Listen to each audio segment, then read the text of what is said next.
So next is emotional stress. When you think about your own life when it comes to emotions, what type of relationship do you have to the emotions that arise in you?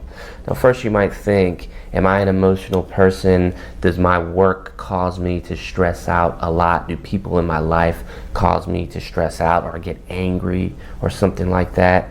I like to think of it in these terms, like my relationship to my emotions. Do I view my emotions as me or just emotions that arise within me? When I view the emotions as me, like a concrete part of myself, they control me a lot more, because I'm like, this is me doing this. This is anger, and I'm angry, and there's no way I can get around it. But when I view them as things that arise within me but that are not me, they're just basically emotional states that come and go. They're impermanent. I'm able to have a little bit more space between myself and them, kind of like that lion mind versus dog mind metaphor that we went over when we were talking about mindfulness earlier on in the course.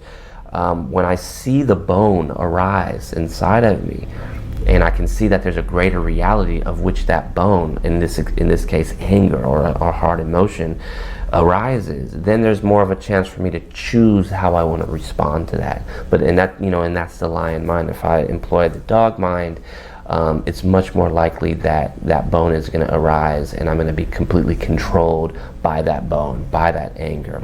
So relationships to emotion is very, very important. I just want you to kind of take a moment and rate yourself on that. Like, where do you kind of hang out in your default more, in the lion mind or in the dog mind? And any is okay. I mean, we're not trying to judge anybody here. It's just, you want to just take a firm assessment, a clear assessment of where you're at now, because then we can figure out where we need to go in terms of motivating ourselves to take better care of ourselves when it comes to our emotional life and our emotional body.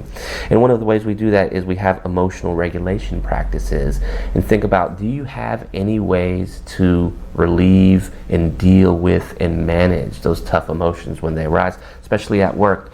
Now, that type of self-care practice could be meditating or mindfulness, kind of like what I was just describing, like literally just observing the emotion and knowing that it's going to come and go. It's a great practice, and it can be a difficult practice at times. But there's other things too, like, for example, exercise, and this is how another way this all overlaps.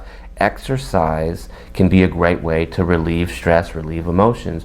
Art, taking a walk, whatever it is that you may do, think about how many emotional regulation strategies you have currently and how often you use them. And if it's hard to think of them, then think of some that you might practice. That's what's most important.